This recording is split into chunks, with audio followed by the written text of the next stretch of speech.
When an individual is first learning to communicate, it may be helpful to restrict access to other apps and features on the iPad. We find that often when communication is difficult for an individual, they would prefer to use their iPad to play games or watch videos rather than learn to communicate using their language app.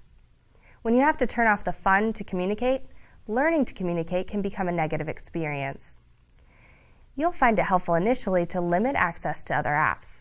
If you want the learner to also be able to access an iPad for fun or education, you may want to consider a second iPad for these activities. To turn on restrictions, exit the app, find and tap the Settings icon, tap General, scroll down the list and click Restrictions. Tap Enable Restrictions.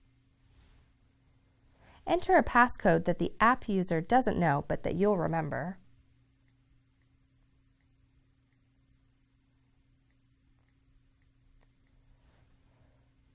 Then restrict certain capabilities by switching the toggles to Off. I would suggest turning off Safari, YouTube, FaceTime, and the ability to delete apps. You'll want to leave the camera on so you can take pictures and upload them into your app. You may also want to leave iTunes on so that you can have access to in-app freebies and purchases. You'll be able to restrict access to those within the LAMP app. Keep in mind, anytime you want to do something that is restricted, like deleting apps or using Safari, you'll need to go back to the setting, enter your password, and turn the restriction back on. Or press Disable Restrictions, which resets everything like it was before you set up the restrictions. Another setting you may want to disable for safety reasons is location services for the camera.